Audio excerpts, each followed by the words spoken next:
Assalam, Assalamualaikum warahmatullahi wabarakatuh. Bismillahirrahmanirrahim. Alhamdulillahi rabbil alamin. Wabihi nasta'in ala umuri dunya waddin. Wassalatu wassalamu ala sayyidina Muhammad asyrafil anbiya'i wal mursalin. Wa ala alihi wa sahbihi ajma'in. Subhanaka la ilma lana illa ma 'allamtana. Innaka antal alimul hakim. Wala hawla wala quwwata illa billahil aliyyil azim. Alhamdulillah, kita syukur pada Allah Subhanahu Wa Taala pada pagi ini sama-sama dapat kita meneruskan kembali pengajian tafsir Al-Quran kita, dan kita sudah berada di penghujung surah Taha. InsyaAllah pada hari ini kita akan menghabiskan surah Taha ini. Jadi kita sampai pada ayat 131, ya, ayat 131. InsyaAllah hari ini kita akan habiskan surah Taha ini bermula dari ayat 131 sehinggalah akhirnya. A'udzu billahi minasy syaithanir rajim. Bismillahirrahmanirrahim.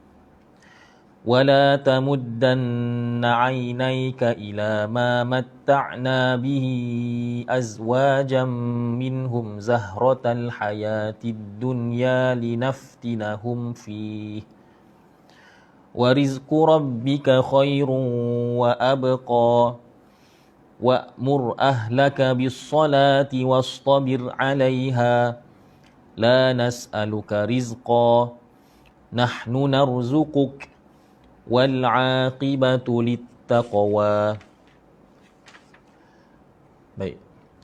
Jadi Allah Subhanahu Wa Taala berfirman, wala tamuddanna, dan janganlah kamu, yaitu Rasulullah sallallahu alaihi wasallam, janganlah kamu memanjangkan, ya, tamud, panjang, sebab tu mad dipanggil, panjang tu dipanggil mad, huruf mad.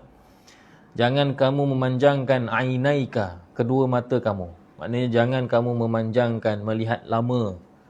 Jangan kamu memanjangkan penglihatan kamu kepada apa? Ila ma matta'na bihi, kepada apa yang kami telah berikan kepada apa yang telah kami berikan nikmat dengannya. Azwajan, kepada golongan-golongan minhum, daripada mereka, iaitu daripada orang-orang kafir. Zahratal hayatid dunya, yang merupakan keindahan kehidupan dunia. Linaftinahum fi, ya, yang mana tujuannya untuk kami, supaya kami menguji mereka. Wa rizqu rabbika, dan rezeki Tuhan kamu, khairun, lebih baik, wa abqa, dan lebih kekal. Jadi Allah Subhanahu Wa Taala perintahkan Nabi sallallahu alaihi wasallam dalam ayat ini supaya jangan melihat, jangan terpesona dengan kehidupan dunia, dengan perhiasan dunia, dengan harta benda dunia yang mana Allah Subhanahu Wa Taala telah berikan kepada orang-orang kafir. Ya. Jadi dalam ayat ini Allah Subhanahu Wa Taala menyebutkan, mengatakan azwajan. Azwaj di sini maksudnya asnaf. Di sini bukan maksudnya pasangan, tetapi di sini maksudnya ialah golongan-golongan. Ya, asnaf, golongan-golongan. Jadi maknanya orang-orang musyrikin, orang-orang kafir ini, khususnya orang Mekah lah. Kerana ceritanya berkaitan dengan orang Mekah, musyrikin Mekah. Kerana orang-orang Mekah, orang-orang musyrikin Mekah ini, mereka terdiri daripada beberapa golongan. Jadi, ya, ada di kalangan mereka yang mana tergolong dalam kalangan orang-orang yang kaya, yang banyak harta, yang mempunyai banyak harta, banyak binatang ternakan, hamba-hamba sahaya, mempunyai perniagaan, ya, bahkan ada kafilah dagangan yang bergerak dari Yaman ke Syria, ke Syam. Jadi ada di antara mereka ni kaya. Allah Subhanahu Wa Taala mengatakan pada Nabi sallallahu alaihi wasallam, jangan kamu memanjangkan pandangan kamu kepada golongan, kepada apa yang telah kami berikan kepada orang-orang kepada golongan-golongan daripada orang-orang kafir. Ya. Jadi dalam ayat ini kata Syekh Tantawi rahimahullahu taala, Allah Subhanahu wa taala ya melarang apa dia? Melarang memanjangkan pandangan. Maka dapat difahami daripada ayat ini kata Syekh Tantawi rahimahullah, sekiranya kita melihat ataupun kita kita melihatlah, kita senang kata kan, kita melihat kepada dunia, harta benda dunia tanpa memanjangkan pandangan, maksudnya tanpa terpesona, maka itu tidaklah dilarang. Kerana yang dilarang ialah yang Allah Taala firmankan dalam ayat ini, wala tamuddanna ainaika ila ma matta'na bi azwajam minhum zahratal hayatid dunya. Allah Taala tak kata wala tanzur. Kalau wala tanzur langsung tak boleh. Yang dilarang ialah wala tamuddanna ainaik. Jangan pandang lama-lama. Maknanya jangan terpesona. Jangan sampai benda tu masuk dalam hati kamu dek kerana pandangan yang lama. Kalau Allah Taala kata wala tanzuranna, maknanya kata memang tak boleh langsung. Tetapi di sini kata Syekh Tantawi yang dilarang ialah melihat dengan lama. Maksud melihat dengan lama maksudnya ialah terpesona. Terpesona dengan kehidupan dunia. Maka difahami daripada ayat ini, pandangan kepada dunia ya sekadar keperluan, maknanya mengambil dunia sekadar keperluan, maka itu tidaklah dilarang. Yang dilarang ialah hati kita terpaut dengan dunia. Ya. Dan ayat ini ditujukan kepada Nabi sallallahu alaihi wasallam seperti mana kita sebutkan tadi. Kerana ayat-ayat sebelumnya pun memang ditujukan kepada Nabi sallallahu alaihi wasallam. Fasbir, maka sabarlah. Itu kan kepada Nabi sallallahu alaihi wasallam. Wasabbih bihamdi rabbika pun arahan pada Nabi sallallahu alaihi wasallam. Jadi wala tamuddanna ainaika, ka tu pun kamu itu ialah kepada Nabi sallallahu alaihi wasallam. Tetapi sebahagian ulama mengatakan bahawa memanglah arahan itu ataupun larangan wala tamuddanna ainaika, larangan itu ditujukan pada Nabi sallallahu alaihi wasallam, tetapi ya maksudnya ialah kepada umatnya. Seperti mana kita katalah sindir tegur anak sindir menantu kan, betul kan? Kita nak sindir menantu, tapi kalau kita tegur secara direct takut nanti terasa. Jadi kita tegur anak kita tak buat pun kesalahan tu, tapi menantu tu dia ambil pengajaran. Macam itulah. Jadi Allah Subhanahu Wa Taala mengatakan pada Nabi sallallahu alaihi wasallam, jangan kamu terpesona dengan dunia. Tetapi sebenarnya maksudnya tujuannya ialah kepada kita, umatnya. Janganlah umatnya terpesona pada dunia. Kenapa tafsirannya begitu? Kerana kata Syekh Tantawi rahimahullahu taala, ternyata bahawa Nabi sallallahu alaihi wasallam memang tidak terpesona dengan dunia. Langsung Nabi sallallahu alaihi wasallam tidak terpesona dengan dunia. Kerana itu Nabi sallallahu alaihi wasallam sendiri bersabda, ad-dunya mal'unatun ma fiha illa zikrullah wa ma walah ila akhiril hadis. Dunia itu dilaknat oleh Allah, dan dilaknat segala apa yang di dalamnya semua dilaknat oleh Allah, kecuali zikrullah dan apa-apa yang membawa kepada zikrullah. Ada sambungannya lagi. Itu saya tak pasti, tapi dalam kitab ni dibawakan separuh saja hadisnya. Jadi apa-apa yang Nabi sendiri beritahu bahawa dunia ini dilaknat oleh Allah, kecuali perkara-perkara dunia yang membawa kepada zikrullah. Tak silap saya sambungan hadisnya ialah tentang ilmu, menuntut ilmu dan juga perkara yang membawa kepada menuntut ilmu. Itu nanti kena tengok balik. Jadi selain daripada itu, selain daripada perkara dunia yang membawa kepada zikrullah dan juga menuntut ilmu, maka itu semua dilaknat oleh Allah Subhanahu Wa Taala, kata Nabi sallallahu alaihi wasallam sendiri. Maka oleh kerana itu kata ulama, ya, kata sebahagian ulama, ayat ini ditujukan pada Nabi sallallahu alaihi wasallam, tapi sebenarnya maksudnya ialah untuk peringatan kepada umat Nabi Muhammad sallallahu alaihi wasallam, kerana Nabi sallallahu alaihi wasallam sendiri memang tidak ada cinta dunia dalam hatinya. Memang tidak ada perasaan terpesona kepada dunia. Bahkan Nabi sallallahu alaihi wasallam sendiri sentiasa fikirannya kepada akhirat. Pernah sekali Nabi sallallahu alaihi wasallam mempunyai perselisihan dengan beberapa isteri Nabi sallallahu alaihi wasallam. Maka Nabi sallallahu alaihi wasallam duduk bersendirian dalam satu bilik di masjid Nabi sallallahu alaihi wasallam. Maka Sayyidina Umar radhiyallahu anhu bila tahu perkara itu, dia telah balik ke rumah dan dia marah pada isterinya, pada anaknya, iaitu isteri Nabi sallallahu alaihi wasallam, Sayyidatina Hafsah. Sayyidina Umar kata, bukankah aku telah menasihati kamu, jangan kamu buat begini gini gini. Maka Sayyidatina Hafsah menangis. Sayyidina Umar pun keluar dari rumah dan mencari Nabi sallallahu alaihi wasallam nak tahu hal sebenar. Maka didapati Nabi sallallahu alaihi wasallam berehat dalam, maknanya kata bersendirian di dalam satu bilik dalam rumah. Maka bila Nabi sallallahu alaihi wasallam, maka bila Sayyidina Umar masuk, maka Nabi sallallahu alaihi wasallam pun bangun daripada tempat baring. Bila Nabi sallallahu alaihi wasallam bangun, maka Sayyidina Umar menangis kerana melihat kesan berbirat, kesan garis-garis yang ada pada belakang Nabi sallallahu alaihi wasallam kerana kasarnya alas tidur Nabi sallallahu alaihi wasallam. Alas tidur Nabi sallallahu alaihi wasallam tu dibuat daripada benda-benda yang kasar seperti pelepah tamar dan sebagainya, daun-daun kayu dan sebagainya. Jadi Sayyidina Umar menangis. Maka Sayyidina Umar kata, wahai Rasulullah, kamu adalah safwatullah, kamu adalah insan pilihan Allah, tapisan daripada Allah, best of the best. Tetapi sedangkan orang-orang Kisra Parsi, pemerintah raja-raja Rom dan Parsi, mereka ni tidak beriman pada Allah, tapi mereka hidup dalam keadaan senang, dalam keadaan selesa, katil yang empuk dan sebagainya. Maka Nabi sallallahu alaihi wasallam kata, wahai Umar, adakah kamu masih meragui lagi?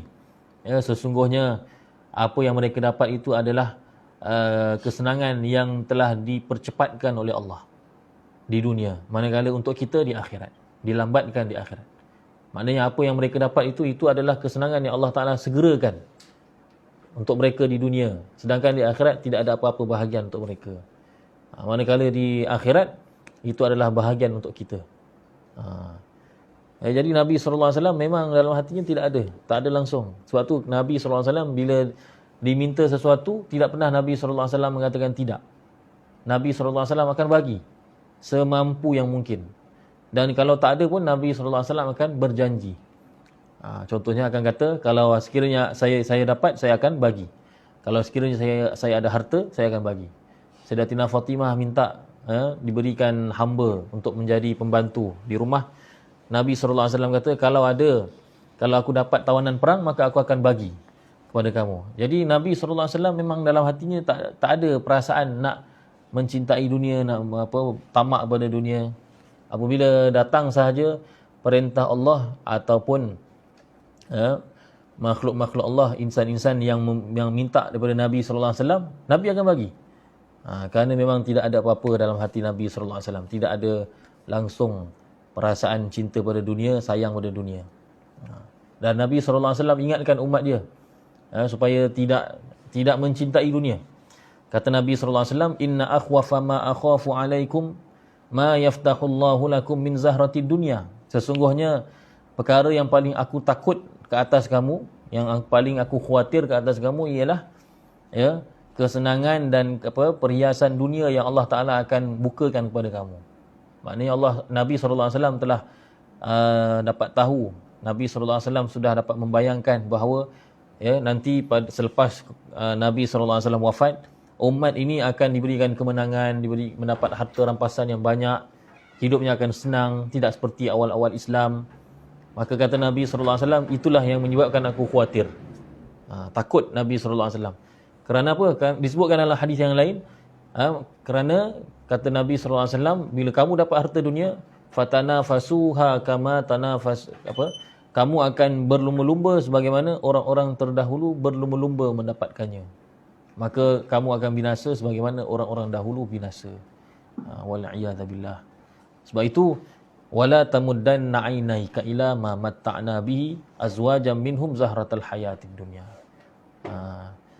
Jangan kamu memanjangkan kedua pandangan kamu kepada apa yang telah kami berikan kepada beberapa golongan orang-orang kafir daripada kalangan orang kafir sebagai perhiasan dunia. Jangan kita terpesona. Memiliki dunia itu tak ada masalah. Tapi masalahnya ialah bila kita terpesona sehingga terbawa dalam sembahyang. Dalam sembahyang pun ingat dunia. sehingga perkara dunia menghalang kita daripada ibadat, sehingga perkara dunia menghalang kita daripada mencintai Allah, mencintai Nabi sallallahu alaihi wasallam, sehingga perkara dunia menyebabkan kita lalai daripada mentarbiah anak-anak kita dan keluarga kita. Yang itu yang menjadi masalah. Sebab itu apabila kita berada dalam kesenangan dunia, jangan kita terlalu rasa selesa, kan? Jangan kita terlalu rasa tenang dan senang. Sebaliknya kita kena berjaga-jaga. Sebab Nabi dah bagi tahu dah, perkara yang paling aku takuti, kata Nabi sallallahu alaihi wasallam, maknanya perkara yang aku paling bimbang. Jadi apabila kita berada dalam keadaan kesenangan dunia, jangan kita rasa terlalu senang, jangan kita rasa terlalu seronok sangat. Sebab tu Sufyan Ats-Tsauri mengatakan, man surra bid dunya nuzi'a minhu khauful akhirah. Siapa yang seronok dengan perkara dunia, maka dicabut daripada hatinya kebimbangan terhadap akhirat. Tercabut dalam hatinya, langsung tak fikir akhirat. Jadi tidak ada masalah kita berada dalam kesenangan dunia, tapi jangan sampai leka. Maksud Imam Sufyan Ats-Tsauri maksudnya ialah, kalau orang tu dia leka, seronok leka dengan dunia, maka di akhirat, maka dia akan dalam hatinya itu tercabut perasaan khawatir kepada akhirat. Jadi Allah Subhanahu Wa Taala bagi tahu bahawa kesenangan dunia yang Allah bagi kepada orang-orang kafir, linaftinahum fi, supaya agar kami menguji mereka di dalamnya.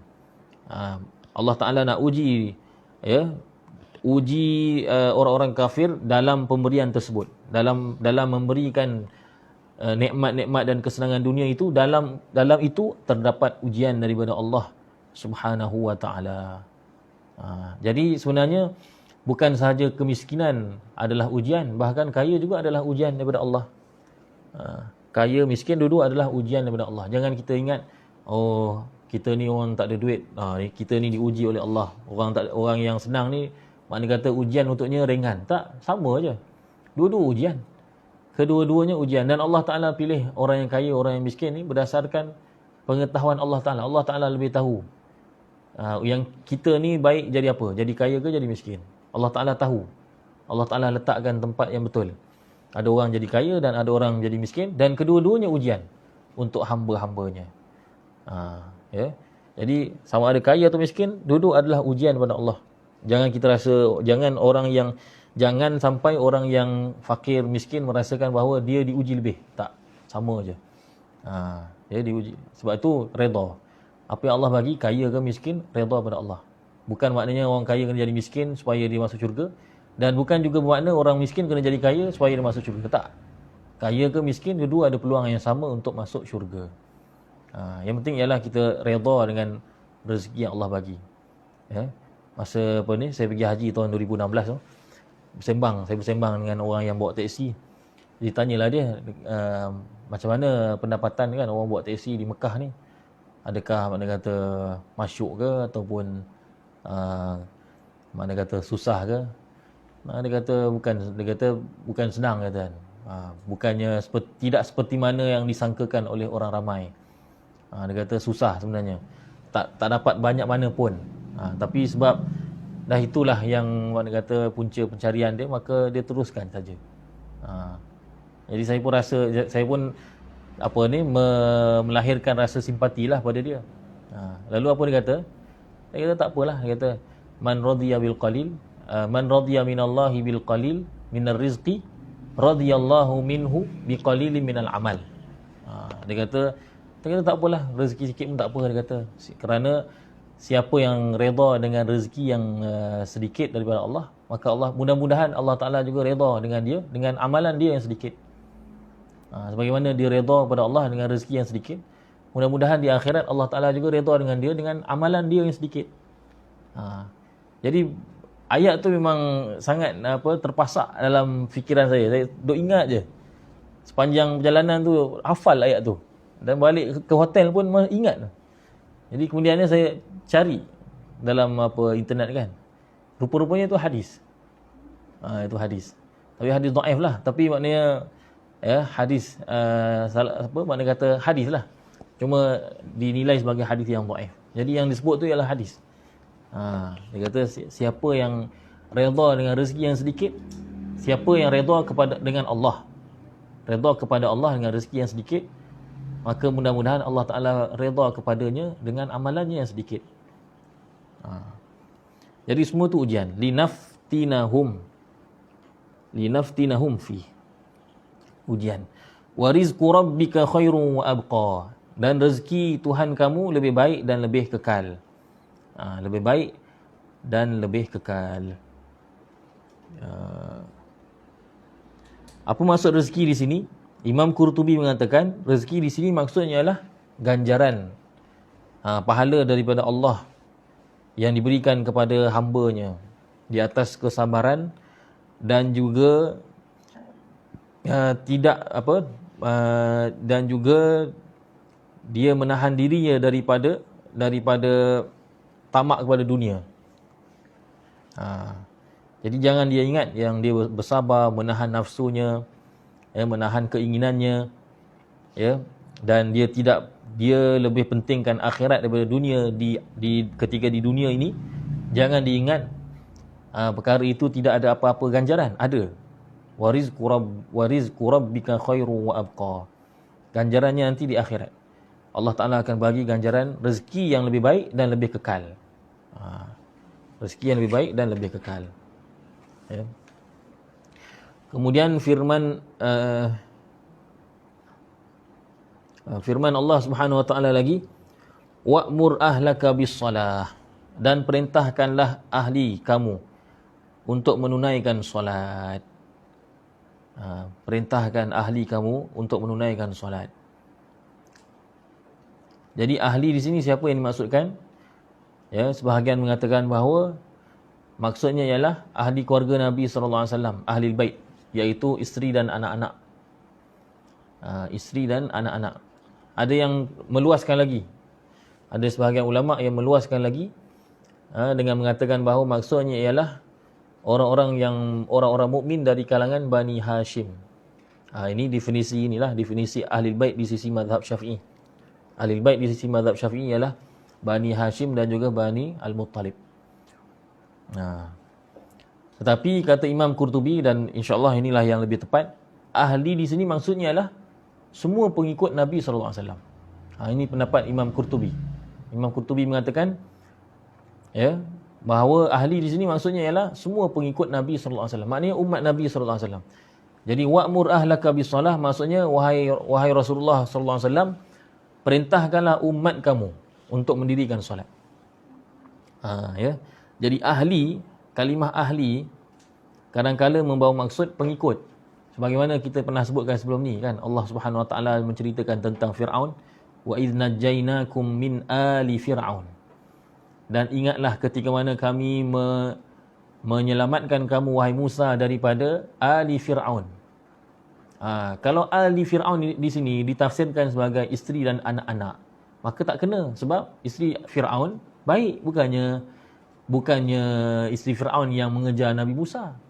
Yang kejar Nabi Musa siapa dia? Pengikut.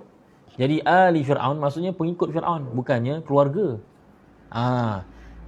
Itu menunjukkan bahawa kalimah ali ataupun ahli dia sama aja. Al dengan ahl sama maksudnya. Kadang-kadang merujuk kepada pengikut, bukannya ahli keluarga. Jadi wa'mur ahlaka bis-shalah maksudnya ialah dan perintahkanlah pengikut kamu, iaitu umat kamu, untuk mendirikan solat. Wastabir 'alaiha, dan bersabarlah dalam mengerjakannya. Bersabarlah dalam nak mendirikan solat tu kena sabar. Kena bersabar. Jadi Nabi SAW memang berusaha untuk mendirikan solat.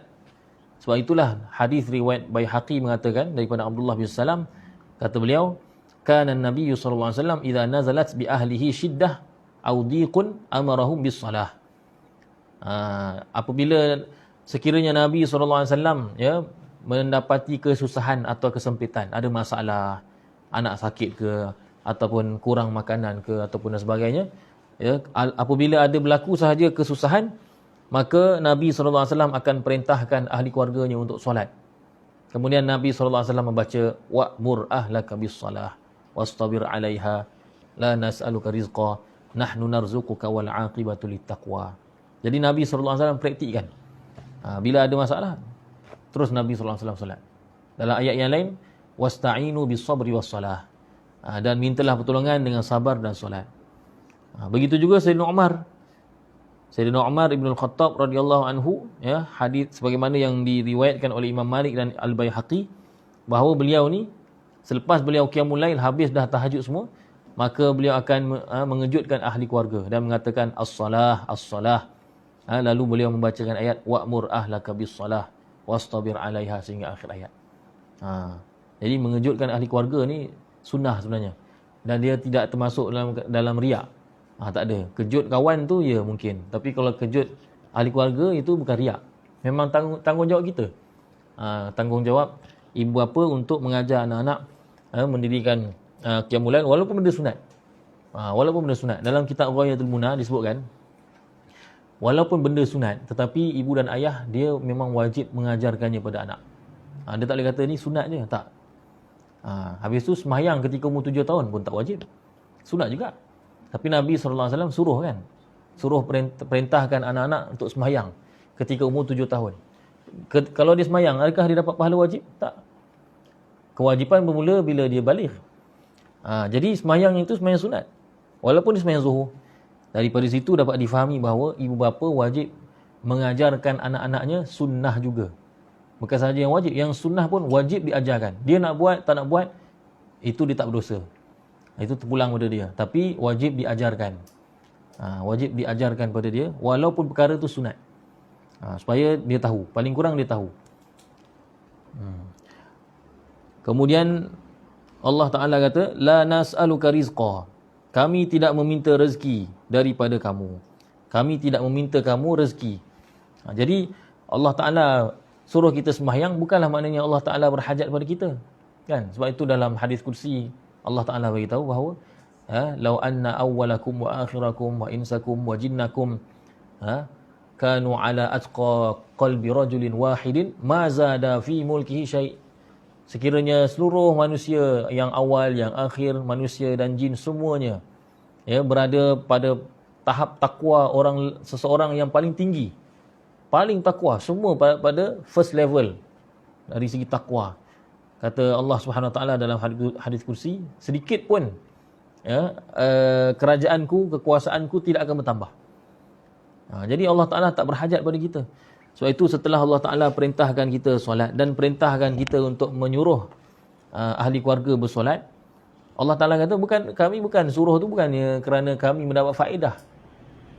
La nas'aluka rizqa. Kami tak dapat apa-apa, bukannya kami yang minta rezeki pada kamu. Nahnu narzuquka. Sebaliknya kamilah yang memberi rezeki pada kamu.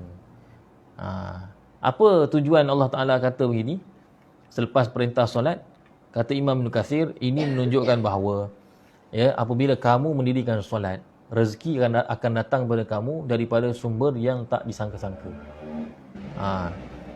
Dapat difahami bila Allah Ta'ala kata nahnu narzuquka, kami yang bagi rezeki pada kamu. Allah Ta'ala kata begitu selepas perintah tentang solat.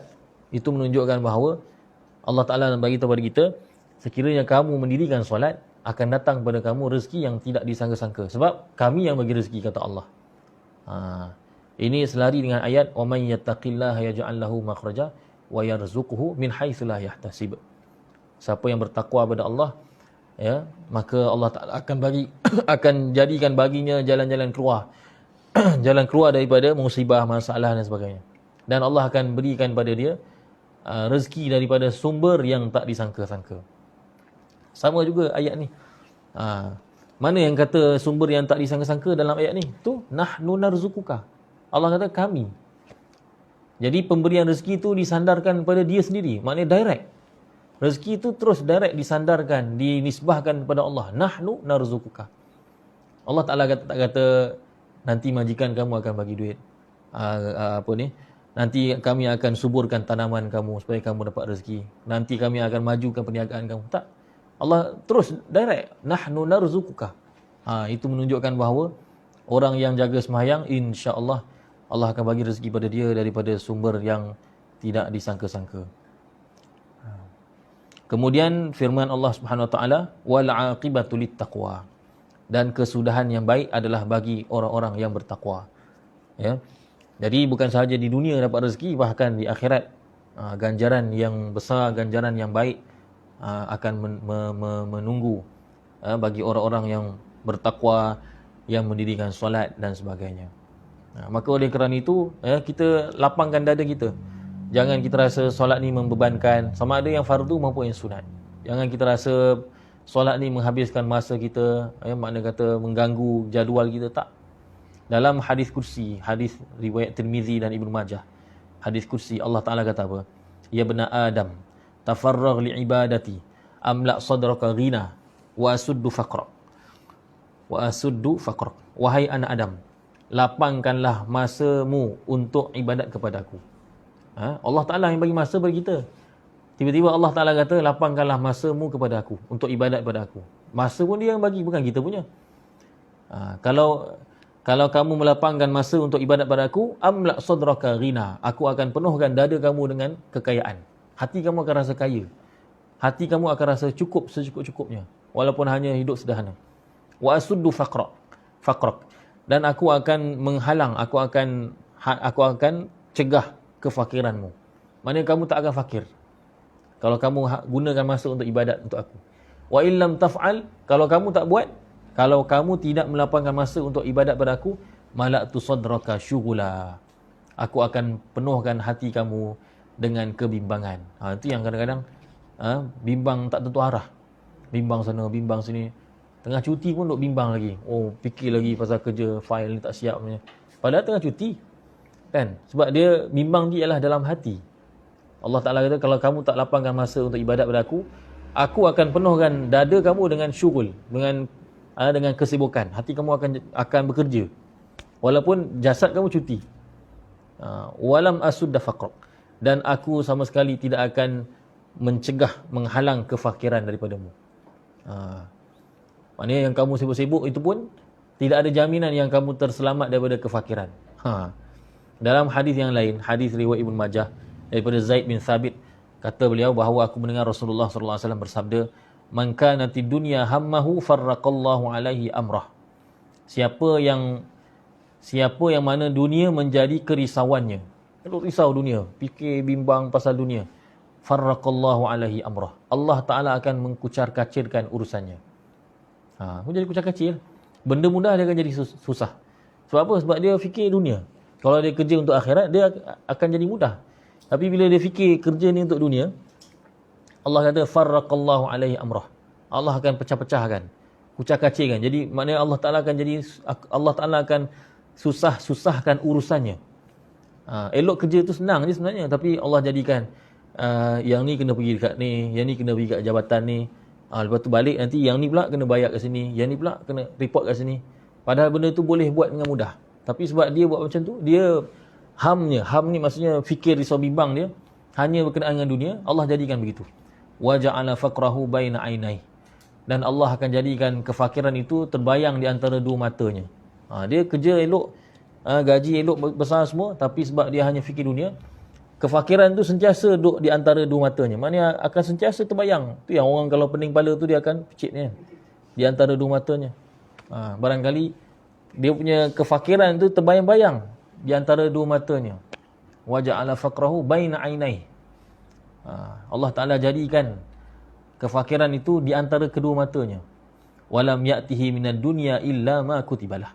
Itu pun dunia tidak akan datang daripada kepadanya melainkan apa yang telah ditetapkan kepadanya. Maknanya yang disebut-sebut itu pun dia tidak akan dapat lebih daripada apa yang ditetapkan oleh Allah.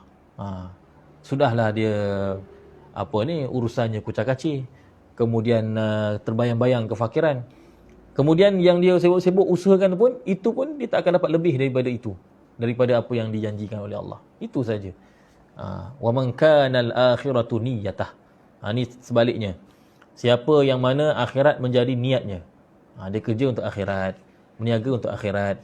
Dia bertani, buat bisnes dan sebagainya untuk akhirat. Niatnya ialah akhirat. Wa man kana al-akhiratu niyyatah jama'a lahu amrah. Allah akan menghimpunkan urusannya. Maknanya urusan tu semua jadi mudah. Urusan yang sepatutnya banyak kerja, Allah Ta'ala himpunkan. Benda kalau berhimpun dia senang.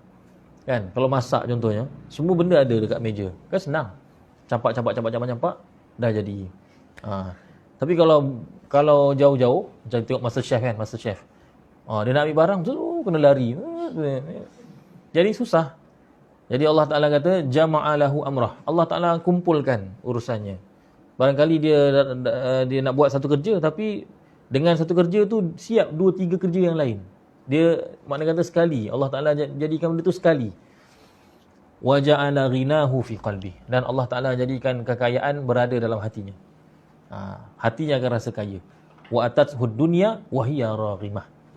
Dan dunia akan datang kepada dia dalam keadaan hina. Maknanya dunia akan terhegeh-hegeh cari dia. Bukan dia yang terhegeh-hegeh cari dunia. Ini bagi siapa? Bagi orang yang mana dia bekerja, dia berniaga dan sebagainya, niat dia ialah untuk akhirat. Allah akan mudahkan urusan dia, Allah akan berikan kekayaan dalam hati dia, dan dunia akan datang kepada dia dalam keadaan hina. Dalam keadaan hina maksudnya apa? Maksudnya dalam keadaan dia tak nak pun, dia terpaksa juga ambil dunia. Itu yang kadang-kadang kita lihat orang-orang soleh dan juga para ulama', dia tak nak pun, dia terpaksa jadi kaya. Sebab orang duk bagi, Allah Ta'ala bagi, dia terpaksa ambil. Dunia tu sendiri yang datang dalam keadaan hina. Bukan dia yang menghinakan dirinya untuk mendapatkan dunia. Baik, kemudian firman Allah Subhanahu Wa Ta'ala, wa qalu laula ya'tina bi ayatin mir rabbih awalam ta'tihim bayyinatu ma fis suhufil ula. Dan mereka berkata, mereka di sini maksudnya ialah orang-orang musyrikin Mekah, sebagaimana yang disebutkan oleh Imam Qurtubi. Mereka iaitu orang-orang musyrikin Mekah mengatakan, laula ya'tina bi ayatin mir rabbih. Laula di sini kita tak boleh ambil makna secara literal. Kalau tidak susah nak faham. Kita ambil secara tarkib macam tu. Maknanya gabungan ayat-ayat tu kita ambil secara pukal macam tu. Laula ya'tina bi ayatin mir rabbih. Mengapa? Mengapa tidak datang kepada kami ayat daripada Tuhannya? Maksudnya mengapa nabi, rasul yang diutuskan kepada kami, dia itu tidak bawa tanda-tanda ataupun mukjizat. Ayat di sini ayat dan juga tanda. Mukjizat termasuklah dalam ayat Allah. Tanda-tanda kebesaran Allah dan kebenaran Islam yang dibawa. Jadi orang musyrikin kata, kenapa nabi itu, rasul itu, iaitu Nabi Muhammad lah yang dimaksudkan, Nabi SAW, tidak membawa kepada kami mukjizat daripada Tuhannya. Ini kata ulama', ini adalah kata-kata ni hanya semata-mata kerana engkar semata-mata. Sebab ternyata memang dah banyak sangat dah mukjizat yang Nabi SAW bawa dan hadapkan di hadapan mereka. Tapi mereka cakap ni bukannya memang benar-benar tak ada, tapi mereka cakap ni kerana engkar. Kerana engkar. Kata, tak ada pun. Macam tu. Orang sekarang panggil apa? Denial syndrome. Maknanya sindrom suka menafikan. Walaupun sudah ada, dia kata tak ada. Kami dah bagi bantuan lah. Tak ada pun. Dia kata macam tu. Itu makna kata, dia kata tu bukan dengan jujur, tapi kerana engkar. Engkar. Maka Allah Subhanahu Wa Ta'ala mengatakan, awalam ta'tihim bayyinatu ma fis suhufil ula. Bukankah telah datang kepada mereka bayyinah, iaitu bukti, keterangan atau bukti apa yang ada di dalam suhuf, kitab-kitab al-ula, terdahulu, kitab-kitab yang awal. Maksudnya mereka kata Nabi SAW tak datang membawa mukjizat untuk menunjukkan kebenarannya. Allah Ta'ala kata, bukankah Nabi SAW, bukankah sudah datang kepada mereka mukjizat yang berbentuk bayyinah, iaitu keterangan tentang apa yang ada di dalam kitab-kitab terdahulu. Apa maksud keterangan yang menerangkan apa yang ada di dalam kitab-kitab terdahulu? Iaitu Al-Quran. Maknanya bukankah sudah datangnya Al-Quran? Al-Quran itulah mukjizat. Kamu nak apa lagi? Kamu nak apa lagi? Mukjizat apa lagi yang kamu minta? Jadi ini satu tafsiran lah. Bayyinatu ma fi suhufil ula, keterangan ya tentang apa yang ada di dalam kitab-kitab terdahulu, maksudnya Al-Quran. Kerana Al-Quran itu menceritakan kitab-kitab yang terdahulu, Taurat, Zabur, Injil, dan begitu juga dengan suhuf-suhuf terdahulu. Ini satu tafsiran. Tetapi ada juga sebahagian ulama dia terbalik pula. Tafsiran terbalik. Sebahagian ulama berpandangan bahawa bayyinatu ma fis suhufil ula itu ialah keterangan daripada kitab-kitab terdahulu yang menerangkan bahawa adanya Nabi sallallahu alaihi wasallam. Yang tadi tafsiran pertama dia kata, bukankah telah datang pada kamu Quran yang menceritakan tentang kitab-kitab terdahulu? Satu tafsiran. Ibnu Katsir kata begitu. Tapi ada ulama tafsirkan lain pula. Bukankah telah datang kepada kamu kitab-kitab terdahulu yang menerangkan tentang kebenaran Al-Quran? Dia reverse pula. Reverse pula. Bukankah telah datang kepada kamu kitab-kitab terdahulu yang menerangkan tentang Al-Quran, yang menceritakan bahawa adanya Nabi akhir zaman? Maknanya Nabi SAW sendiri menceritakan tentang kitab-kitab terdahulu, dan kitab-kitab terdahulu pun menceritakan tentang Nabi SAW. Kedua-dua tu tafsirannya tak ada masalah lah. Cuma yang lebih tepat kata Syekh Tontawi yang pertama lah. Jadi bayyinatu ma fis suhufil ula, maksudnya Al-Quran yang menerangkan tentang isi kandungan kitab-kitab terdahulu. Kemudian firman Allah Subhanahu Wa Taala lagi, walau anna ahlaknahum bi'adzabin min qablihi laqalu rabbana laula arsalta ilayna rasulan fanattabi'a ayatika min qabli an nadhilla wa nakhza. Dan kalau sekiranya kami memusnahkan, mengazab, menghancurkan, membinasakan mereka, iaitu orang-orang musyrikin Mekah itu, dengan suatu azab min qablihi, sebelumnya, laqalu, maka pasti mereka akan mengatakan, Rabbana, wahai Tuhan kami, laula arsalta ilaina rasula, mengapa kamu tidak mengutuskan kepada kami seorang rasul? Tengok, maknanya dah diutuskan rasul, mereka kata kenapa tak diberikan mukjizat? Dan kalaulah sekiranya diazab di akhirat, nanti mereka akan kata juga, kenapa kau tak utuskan rasul? Maknanya kata suka deny, memang suka menafikan.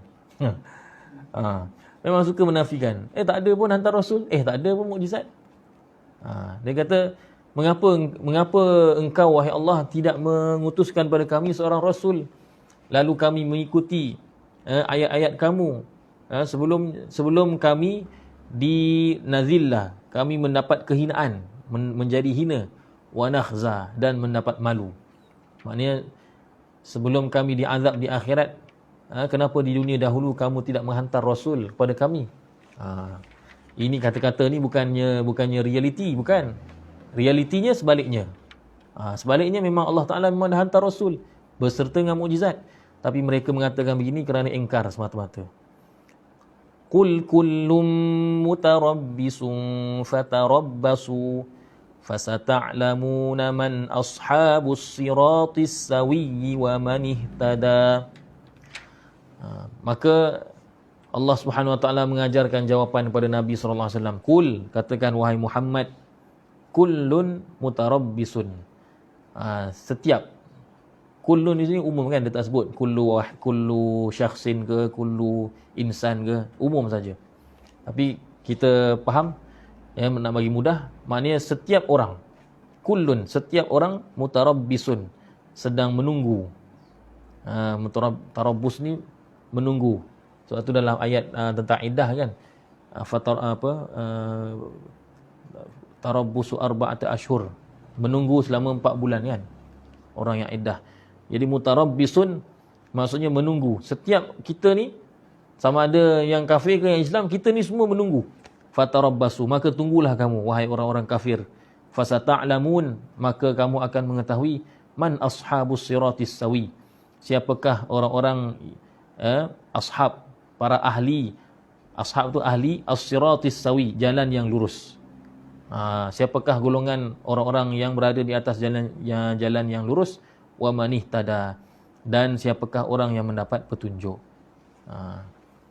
Jadi itu jawapan yang diajarkan oleh Allah Subhanahu Wa Taala kepada Nabi sallallahu alaihi wasallam, dan itu menunjukkan keyakinan. Keyakinan yang sepatutnya ada dalam hati umat Islam, bahawasanya umat Islam lah yang berada di atas as-siratis sawi, jalan yang lurus, dan umat Islam lah yang ihtada, yang berada di atas petunjuk. Kerana kalau tak yakin, maka takkanlah kita diajar untuk jawab begitu. Bila kita kata, tunggulah, kau akan tengok siapakah yang menang, contoh kan. Maknanya kita berkeyakinan yang kita menang. Begitulah bila Allah Ta'ala kata, katakan pada mereka, tunggulah. Tengok nanti, kamu akan tahu siapakah yang berada di atas jalan yang lurus dan berada di atas hidayah. Maka mudah-mudahan kita istiqamah di atas jalan yang lurus, jalan Allah, jalan Rasulullah sallallahu alaihi wasallam. Jadi telah tamatlah surah Toha di sini. Jadi mudah-mudahan Allah Subhanahu Wa Taala berikan kita taufik untuk dapat memahaminya dan membuka kepada kita pintu-pintu kefahaman setiap kali kita membacanya pada masa akan datang, serta dapat kita amalkan dan sampaikan isi kandungannya, insya-Allah. Jadi untuk surah yang akan datang ni saya belum pilih lagi. Apa agaknya surah yang kita nak ni baca? Saya cuma minta pandangan Ustaz antara surah Al-Dukhan dengan At-Tahrim, Kaf dan Taghabun, yang mana lebih elok di Ad-Dukhan, di dalamnya Al-Dukhan. Ad-Dukhan lagi? Al-Tahrim, At-Tahrim, surah Qaf, Qaf, dan Taghabun. Taghabun. Yang mana ni tak ada empat yang Ad-Dukhan lah. Sebab Ad-Dukhan dia memang ada kelebihan dia. Sebab kita punya konsep ialah kita nak baca surah yang menjadi amalan. Sebenarnya semua surah amalan. Tapi ada setengah surah dia memang ada hadis tertentu kan, menyuruh kita mengamalkannya. Kalau 3 surah tu, setahu saya lah Ad-Dukhan lah yang ada hadisnya. Iaitu ada hadis menyuruh kita baca Ad-Dukhan pada malam Jumaat. Man qara'a Ad-Dukhan fi lailatul Jumu'ah asbaha maghfuran lahu wa zuwija minal huril 'ain. Siapa yang membaca surah Ad-Dukhan pada malam Jumaat, maka dia berpagi-pagian dalam keadaan diampunkan oleh Allah dan akan dikahwinkan dengan bidadari. Ini kelebihan.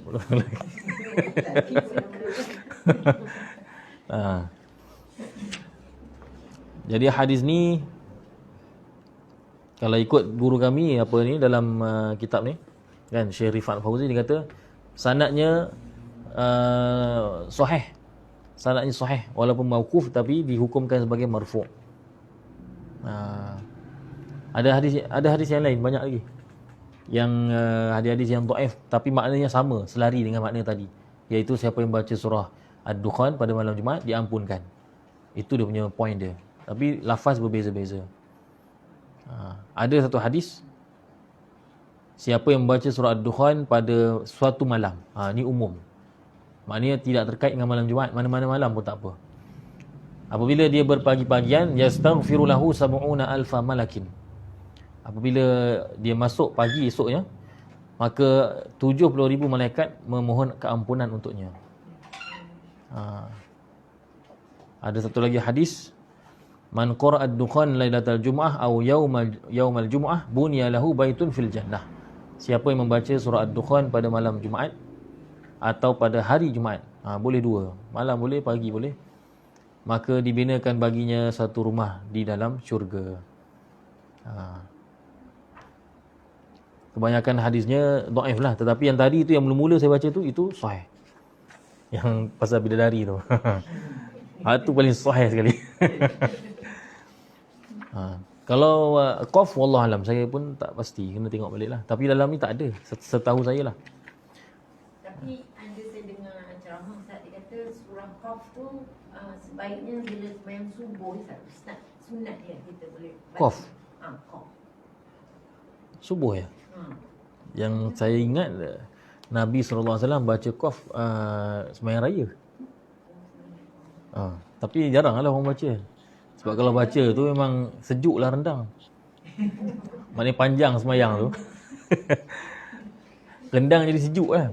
Balik rumah dah lewat lah. Panjang. Biasa imam baca Al-A'la dengan Al-Ghashiyah. Wallahualam, saya tak pasti. At-Taghabun pun yang saya ingat tak ada apa-apa hadis yang khusus. Cuma ada amalan ulama. Ketika masa awal-awal Covid dulu, ada satu ulama di India menyarankan supaya kita baca surah At-Taghabun. Dan memang saya amal lah baca surah At-Taghabun. Masa awal-awal Covid dulu. Adalah ulama ni bagi amalan ni. Habib Zain bin Sumaid di Madinah pun bagi amalan macam ni. Guru kami di Mesir pun bagi amalan ni. Tapi antara amalan yang disarankan ialah surah At-Taghabun ketika wabak. Tapi kita pilihlah tadi tu yang yang bidadari tadi tu. Ke ada cadangan lain? Ad-Dukhan boleh. Ad-Dukhan pendek je, tak panjang. Jadi saya ada tanda beberapa surah lah yang menjadi amalan. Antaranya ialah surah Isra'. Surah Isra' ni panjang. Mau dekat 10 muka surat katanya. 10 ke apa? Subhanallazi asra bi 'abdihi. Sebelum surah Al-Kahfi. Surah Al-Isra' ni ada hadis mengatakan bahawa Nabi SAW tidak tidur melainkan dengan baca surah Isra'. Selain daripada bacaan sebelum tidur, selain daripada Al-Mu' dan juga As-Sajdah, Al-Isra' pun antara surah yang diriwayatkan bahawa Nabi SAW baca sebelum tidur. Tapi panjang lah.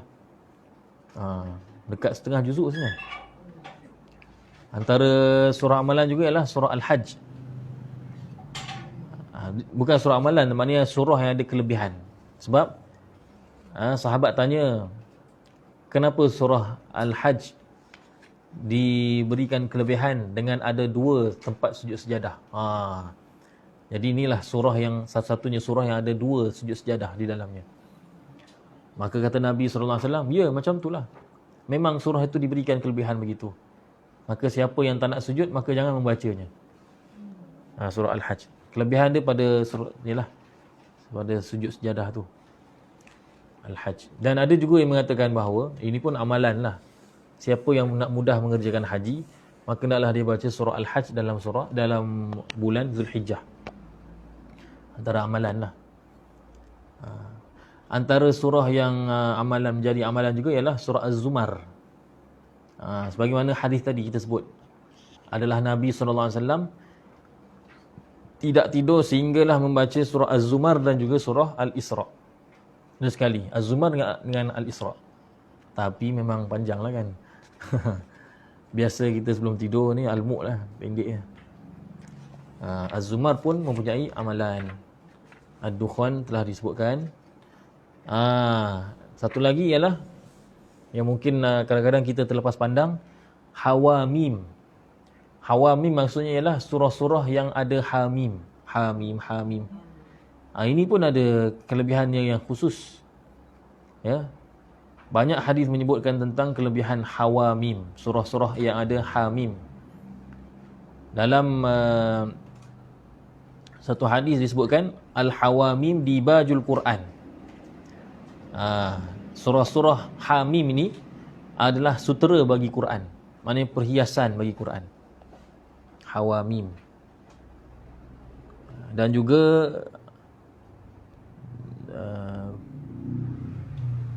likulli syai'in thamarah wa inna thamaratul Quran hamim. Setiap sesuatu itu ada buahnya yang menjadi perhiasan. Pokok mesti ada buah. Dan sesungguhnya buah ataupun ialah buah bagi Quran itu ialah hamim. Hamim itulah perhiasan. Sebagaimana buah menjadi perhiasan bagi pokok, hamim itu dia menjadi perhiasan bagi seluruh Al-Quran. Itu kena dengan hamim. Satu lagi ialah surah Al-Fath. Surah Al-Fath, hadis ni pun hadis sahih riwayat Bukhari, masya-Allah. ketika mana turunnya surah Al-Fath, inna fatahna laka fatham mubina, Nabi SAW bersabda, sesungguhnya telah diturunkan kepada aku pada malam ini satu surah yang mana aku mencintainya lebih daripada segala apa yang disinari oleh cahaya matahari. Hanya segala dunia dan seisinya. Surah Al-Fath. Surah Al-Fath disukai, dicintai oleh Nabi SAW lebih daripada seluruh dunia yang mendapat sinaran matahari. Mana ada tempat yang tak dapat sinaran? Semua. Jadi seluruh dunia itu, dibandingkan surah Al-Fath, Nabi SAW lebih suka surah Al-Fath. Banyaklah kalau nak sebut. Ar-Rahman pun sama. Surah Ar-Rahman pun ada satu surah di mana tidak ada satu ayat pun yang tidak ada nama Allah. Apa dia? Surah Al-Mujadalah. Itu pun kelebihan. Surah Al-Mujadalah satu-satunya surah yang mana seluruh ayatnya, maknanya setiap satu ayat mesti ada nama Allah. Surah lain tak semestinya. Kan? Macam surah Al-Baqarah, Alif Lam Mim, tak ada. Zalikal kitabu la raiba fi, tak ada. Tapi Al-Mujadalah setiap ayat mesti ada nama Allah. Itu pun kelebihan juga. Ya. Dan yang terakhir lah, baik sangat ni. Yang terakhir adalah surah-surah Musabbihat. Musabbihat ni apa dia? Semua surah yang bermula dengan sabbaha dan yusabbihu. Sabbaha lillahi ma fis samawati wa ma fil ard. Yusabbihu lillahi ma fis samawati wa ma fil ard. Ya, apa dia? Surah Al-Hadid, Al-Hashr, As-Saff, Al-Jumu'ah dan At-Taghabun. At-Taghabun termasuk juga. Apa kelebihan surah ni Al-Musabbihat, surah-surah yang bermula dengan sabbaha dan yusabbihu ni?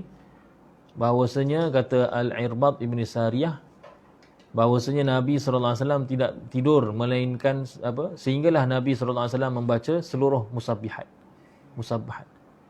Baca 5 surah tu.